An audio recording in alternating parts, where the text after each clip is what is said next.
Okay, hello everybody. Today's date is July 15th, 2021, and my name is Elsie Williams. Now, this can be considered video number 9 of the Remote Neural Monitoring CIA Hypergame Theory video series dedicated to my YouTube channel, Exposing Court Leslie Williams. I'm going to go ahead and fly right into the subject matter.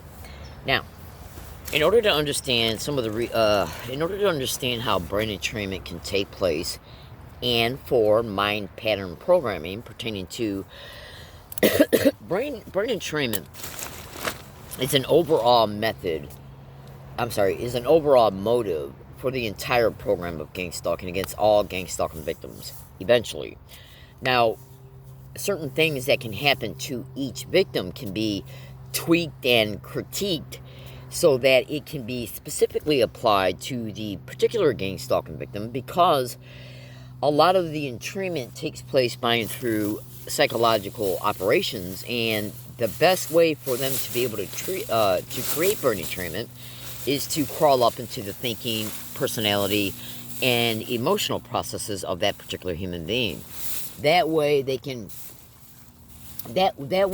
sit back and say, okay, we know that if we implement this, because the brain entrainment in itself, pertaining to its operation, how it's achieved, generally is concerning the techniques that they use in order to see. Brain entrainment can be achieved in anybody, whether you're a gang stalking victim or not.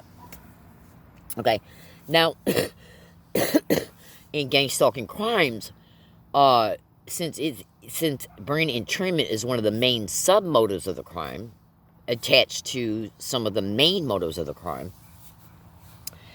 brain entrainment can take place through a general perpetration of general methods, tactics, and techniques. But when it comes to each victim, they will absolutely incorporate within the methodologies that they use to achieve the entrainment specific, unique things that are incorporated within the general applied techniques to achieve the entrainment, that they know that they feel 1,000% guaranteed that the victim will absolutely respond to. So I'll give you a fast explanation concerning general and then specific. Now, so pay attention closely to my statements, and trust me, once I get done with this explanation, you're going to completely understand. So just be patient, okay? Trust me on this. All right, hold on one second. Now, so I'm going to give you some metaphorical examples, 2 of them, so you can understand the specifics concerning one way a person can become brain entrained and be and have where the methods and tactics used to achieve it can be perpetrated against anyone by using general behavior that would excite the identical responses in anybody that it would be applied to. So here we go. All right, so say you're let's just say you're a single man and you have a house. Hold on one second. I'm trying to smoke my after dinner cigarette, so bear with me. Periodically I'm just going to take a real fast break to take a puff.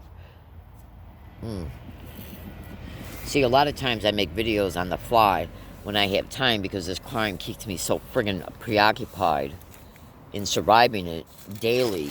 Sometimes I just don't have free time in my schedule to make a video and be completely prepared for it. So I end up having to make a video when I can squeeze it in while I'm stationary doing other things. So just bear with me, okay, please?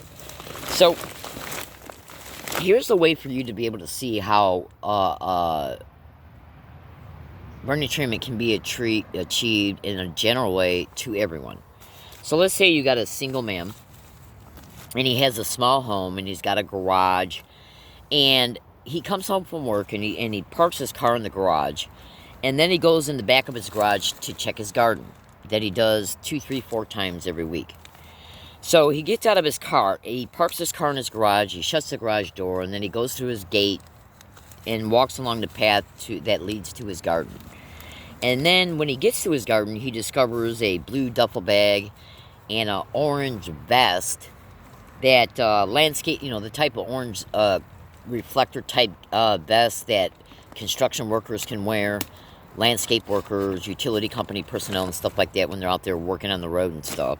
So he sees a blue duffel bag with a orange type of reflective vest, and he says to himself, what the heck is this doing here? This is not my property. So he goes into the duffel bag and he sees that there's the type of tools that would be used for a burglary.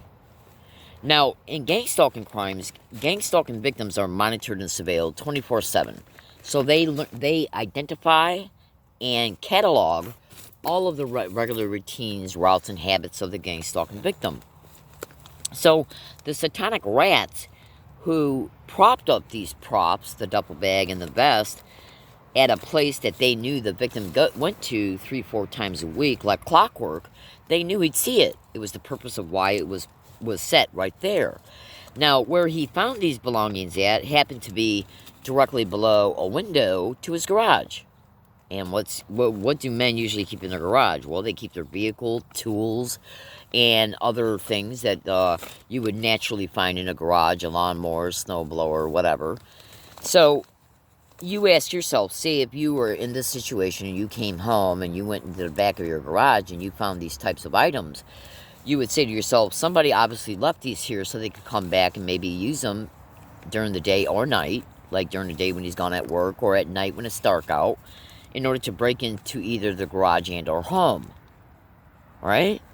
So this right there then anchors a visual reference, a visual memory in his mind.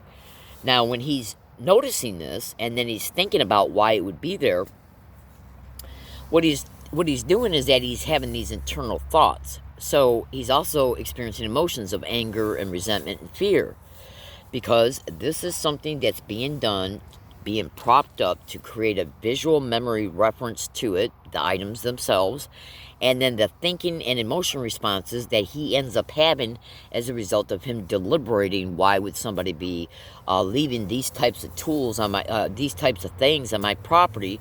And the resulting conclusion would be pretty much for anybody that this was set there by a criminal so they can come back later and either break into the garage and or home. Now, this is a general deliberation that everybody would have. Okay? So now he's got a visual memory directly connected to emotions, anger, fear, resentment, to your thinking responses. And there's only so many thinking responses that a person's going to have when they notice something like this. Okay? Somebody's going to try and come back and break into my home and or garage. What if they do it while I'm at work? What if they do it while I'm sleeping? So the average person would probably pick them up and call the cops, or pick them up and in case they might not want to deal with the cops on that particular day, they might just pick them up and take them into the house. Most people will probably call the cops right away.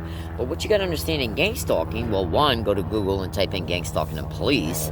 So they're already part of it concerning the overall crime anyways. Hold on.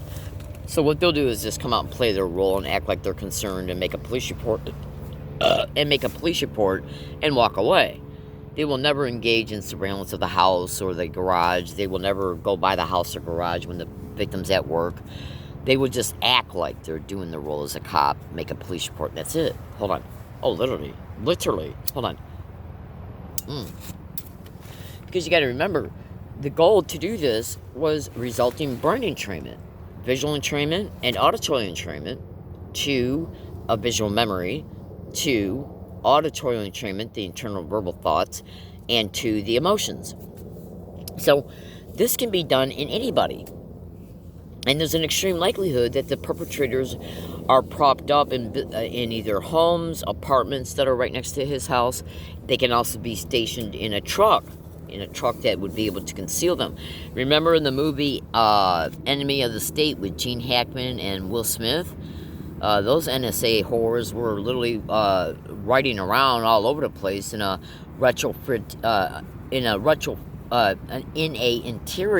interior retrofitted vehicle. So they were able to use all the electronic gadgets of surveillance under the cover covertly, because no one can see them inside the truck.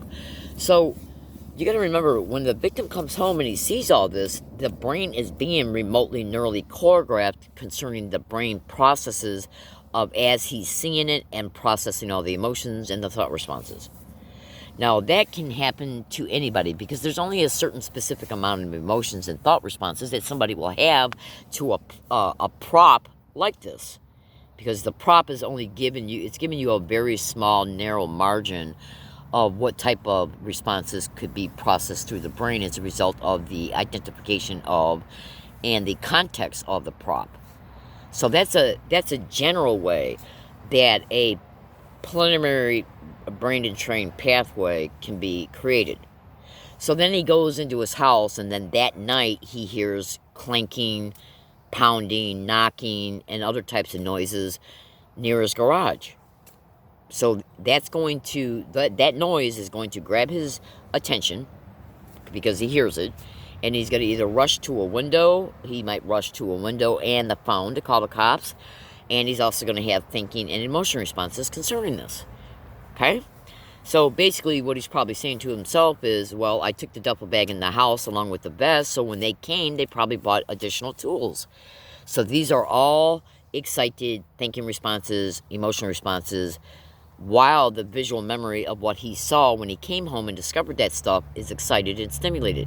As he's enduring this, the brain is being remotely neurally choreographed and monitored so that they can monitor the EEG responses, which are your thinking responses, EEG signature frequencies, the emotional cluster frequencies from the excited emotions, and the language area of the brain and throat as he's internally, verbally deliberating, the stimuli, the sounds that he's hearing by his garage.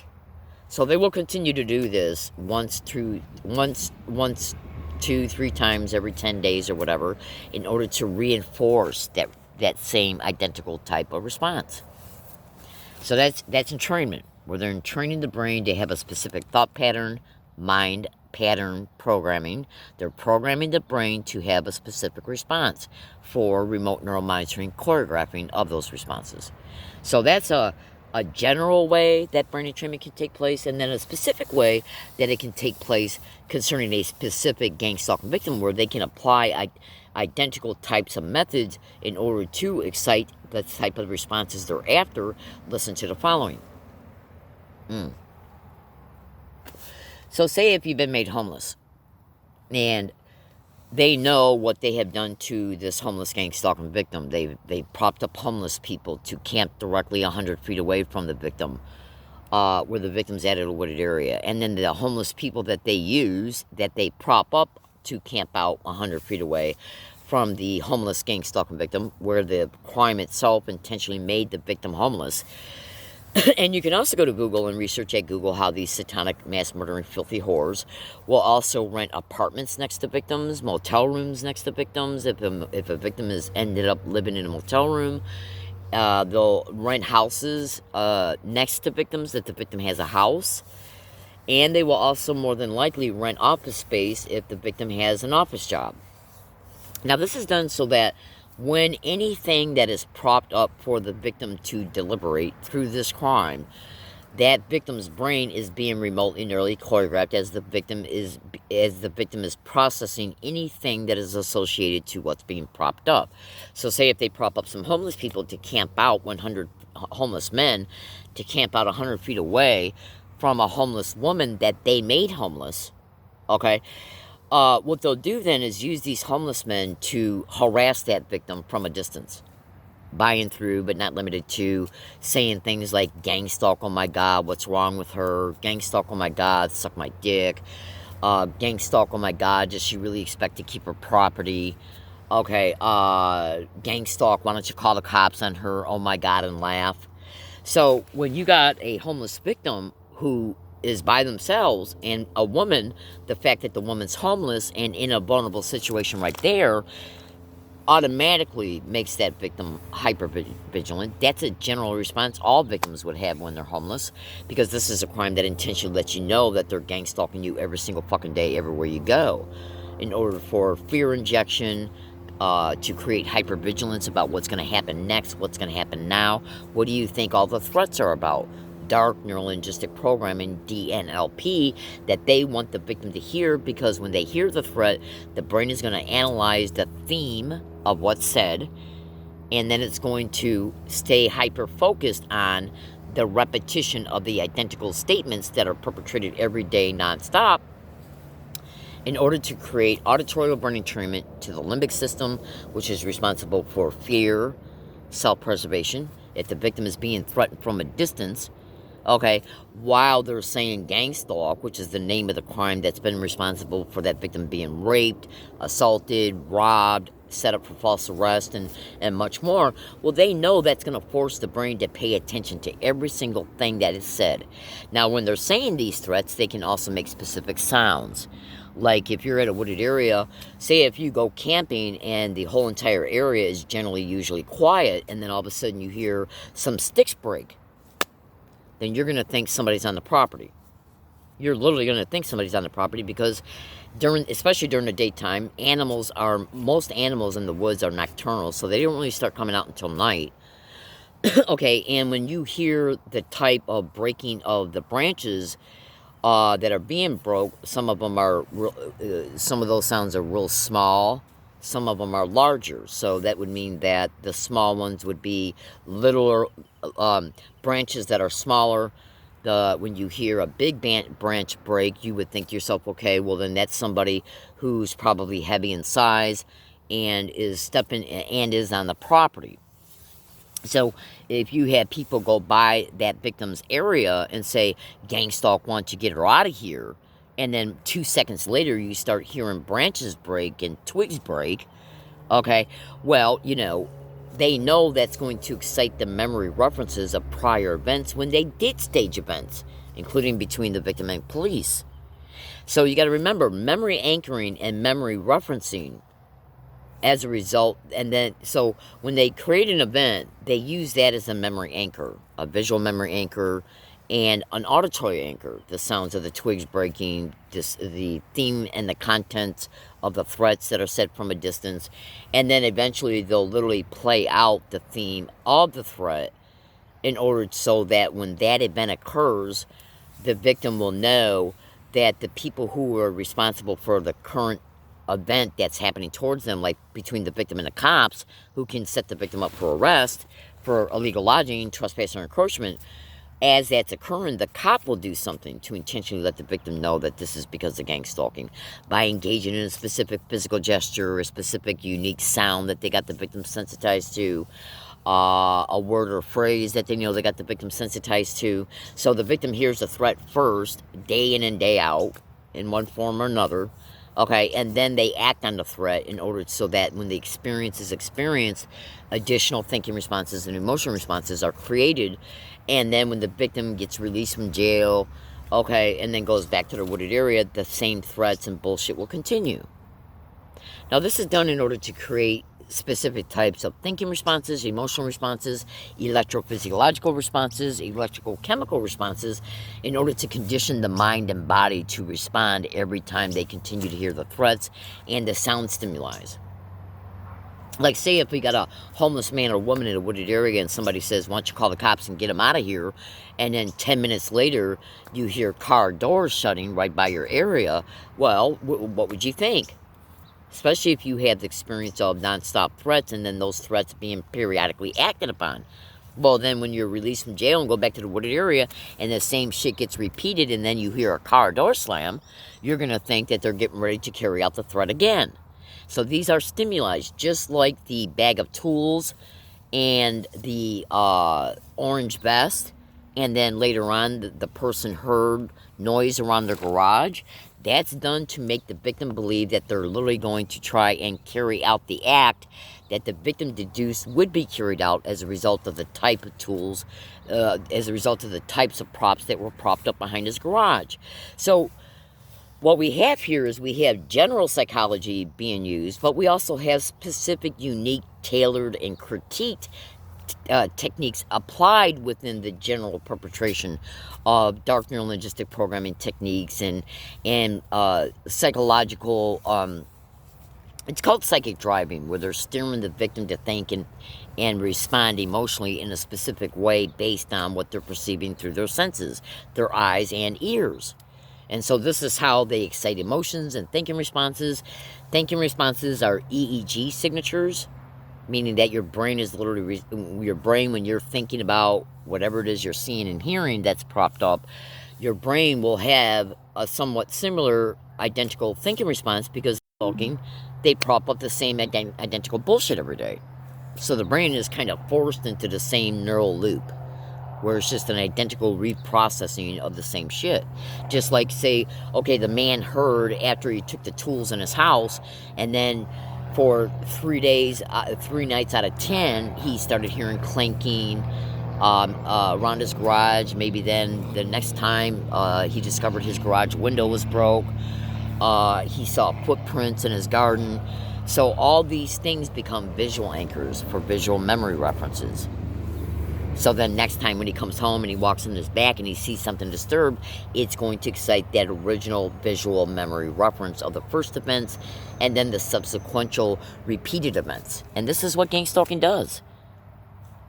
Now, as a result of the identical shit being continually propped up, the threats and the sounds, that reinforces the entrained pathway, because every time the victim notices it through their senses, that the potentiated frequency output that's connected to the entrained pathway gets excited, and then the same brain wave is stimulated, forcing the brain wave to be re-experienced over and over and over again in the victim's mind, just like post-traumatic stress. So, what do you think I've been dealing with? My name is Leslie Williams. This crime made me homeless. Abso-fucking-lutely. So you're at a wooded area and you're trying to survive other aspects of this satanic, mass murdering, filthy whore-ass program, while they're continually propping up props every single day. So check this out. Here's another thing to consider as well. I'm going to name to you right now 3 or 4 different types of sound technologies that's massively widely reported to be used by these filthy, criminally insane, wild, mass murdering, human trafficking, raping animals who host this sick shit. So go to Google and type in at Google ELF transmissions, okay, where victims literally are stating, as well as doctors and scientists who are exposing it as well, ELF transmissions, when it comes to ELF audio transmissions, where a victim can hear anything that is perpetrated through extra low frequency. What it basically is it's a sound tech that enables them to send packets of audio within the environment the victim's in, whether you're in a house, at work, out and about in the community, at a wooded area, walking in a park, anywhere.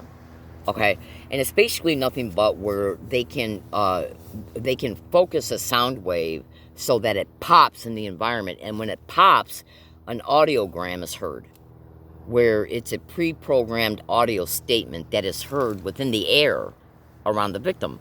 So you can, if you go to Google and research this, I suggest you start by researching it to John Hall satellite terrorism. Okay, and he's got so many videos on the internet, you'll eventually run across it. Oh, absolutely. Plus, there's massive information on the internet concerning ELF broadcasting. Okay. Now, they got other tech that they use called Holosonics. I'm not saying Holosonics companies involved in this. What I am saying is that the perpetrators can buy technology, either Holosonics or technologies that's extremely similar to Holosonics, and they can use that so that they can send sound, anything that's pre-recorded into the environment of the victim, around the victim, in order to make the victim believe somebody's on their property, because these are recorded things that they're just playing the recording and then projecting that recording, whatever its contents is, in the environment around where the victim's at. So after you conditioned a person to be hyper-vigilant about being attacked by homeless people, what was heard before, during, and after the attack was intentionally done so that the victim, when they hear it, they know that sound or word phrase or whatever other type of sound they wanted the victim to notice. It's called anchoring. So, like, say if you use a homeless man or a homeless woman to attack another homeless person who's a victim of the gang stalking, they will say and or make some type of sound before, during, and after the assault. And then in the future, they'll just have, periodically, when they stage additional events just using different homeless people, those homeless people will be told to do the same thing. Then after the victim has been conditioned to this type of stimuli, then all they got to do in the future is use either ELF broadcasting and or holosonics and or the audio spotlight to project those types of sounds on the environment to excite that brainwave related to the memory reference of how it was propped up in prior events. Okay? Because every action, everything that they prop up for the victim to see and or hear forces the brain to analyze it, forces the brain into an emotion, forces the brain to hyper-focus on it, because it's all related to threats, in order to create brain and trained neural pathways so that they can identify them, identify the potentiated frequency output that is eventually created to it, so that whenever the stimuli is re-propped up, it will stimulate that brainwave to the potentiated frequency output of that brainwave to fire, and then the brainwave will literally be re-experienced in the victim's mind, just like post-traumatic stress. Okay? So imagine where your brain is being constantly forced to re-experience the same brainwave in a looped fashion. Do you think it's an accident that one of the main methodologies of gang stalking is to sensitize a gang stalking victim to identical words and phrases through physical people, through the community-based harassment connected to gang stalking? Then if you go to Google and type in at Google voice-to-skull technology transmissions, where victims are claiming they're hearing identical words, phrases, and statements, okay, through voice-to-skull, through ELF broadcasting, through holosonics, well, why do you think that's being done? Because it's called anchoring. It's called auditorial driving, where they're forcing the brain to notice it because the brain can't lock it out. Voice to skull and ELF broadcasting is basically a sound technology that only the victim can hear themselves, because they're hacking into the brain of that specific person, and each specific person has their own unique bioresonance frequency output. So once they brain map that, they can neurally hack the victim and then perpetrate voice to skull and ELF broadcasting where only the victim's audio cortex can hear it. Why do you think that they're intentionally calling gang stalking victims paranoid schizophrenics? Because they condition all the fear through the community-based harassment, then they start relying on the sound tech. And most of that sound tech they know is not recordable, and that they know only the victim can hear. So they can do one thing on they can do repeated things over the years to homeless people, and when these homeless people are used, they are told to say something in a specific identical way. They are told to make a specific sound in a specific identical way. The brain's going to remember it all. It's called auditory memories and visual memories. So that when they start propping up the sound stimuli that the victim has been conditioned to know is directly connected to a crime that's been responsible for heinous crimes, when they then start propping up those types of sounds through either holosonics to the audio spotlight, or ELF broadcasting and voice to skull, well, they already know the victim's going to recognize it. So they can trick the victim into believing they can. First they'll use physical people, then they'll use holosonics, because they know that the victim knows holosonics can be recorded. But then on any other day, even still while they're using holosonics periodically, they'll use voice to skull and or ELF broadcasting, because they know they're dealing with a target who responds in their tape recorder about what they're enduring. So if you make an audio file and you say, I just heard somebody say, why don't you call the cops and get her out of here, making that victim believe they're hearing it through holosonics when it was actually heard through voice to skull and or ELF broadcasting. And then when they stage an event and the victim says, look, I know this staged event was directly connected to gang stalking, because 5 minutes before I heard somebody say, why don't you call the cops and get her out of here, and my tape recorder picked it up, the cop will say, well, let's hear the tape recorder. Because the cop's already part of this. So they trick the victim into believing that what they're hearing is either through a physical person and or holosonics, and then on one day, when they plan on staging an event, they'll use voice to skull. The victim will think that it's holosonics, make a statement in their tape recorder that I just heard a threat through either a physical person or holosonics, when it was actually voice to skull. Because they know that victim wears a tape recorder in the record mode 24/7. And if you're being remotely nearly monitored, they're monitoring what you see through your eyes and what you hear through your ears. So they're able to determine that you made this type of statement in your tape recorder. But they also know that a tape recorder can't pick up ELF broadcasting and voice to skull. And one of the main goals of gang stalking is to make the target look like a paranoid schizophrenic. Why do you think they first use physical people to condition you to be afraid? Then they start using holosonics to make you think people are on the property. Okay? And then they'll keep using holosonics because they know you know about holosonics. They know you know that holosonics can be recorded. So they'll switch from holosonics to ELF broadcasting and or voice to skull and try to trick the victim into believing that it's holosonics. And then when an event occurs and the victim says, look, I know I heard somebody on the property doing a specific thing that's connected to gang stalking. It was caught on my tape recorder. The cop says, well, let's hear it. There's nothing on the tape recorder. The cop calls the victim mentally ill and puts him in a psychiatric ward. These are the fucking schemes of gang stalking. You know, there's even reports on the internet that these filthy whores will literally prop up people on the roof of the homes of a victim and do things purposely to cause that victim to hear people on the roof of their home. And then they'll intentionally let the victim hear them walking off the roof, laughing, jumping off, and then on subsequent days they'll throw rocks on the roof. Because when a rock rolls down the slant, the angle of your roof, it will literally sound like footsteps. Okay? So that right there should tell. And the fact that they're using ELF broadcasting and voice to skull, the fact that they're using remote neural monitoring, the deception and trickery connected to this fucking crime, they do these things because they're trying to psychologically use mental trickery through psychological operations. Gang stalking records all your fucking responses, your brain responses, your internal verbal responses, subvocal speech responses.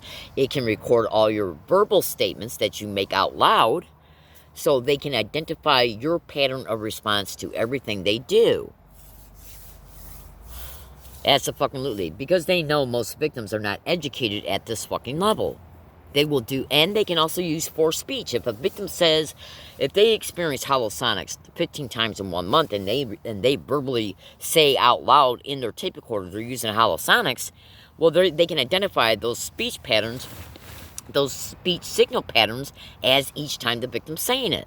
Therefore, when they decide to use voice skull and or ELF broadcasting, the victim can be stimulated to say the same thing about holosonics in their tape recorder, and then when they follow through then on the event and the victim calls the police, the victim says, look, I caught it on my tape recorder, and then boom, you go to play the audio file and it's not there. So they can literally stimulate you to say something that you've said before because they know you said it because they're monitoring your subvocal speech. So welcome to the heinous nature of these wild, filthy, sick, criminally insane, human trafficking whores that the police are directly connected to. Everybody have a good day. Research my statements.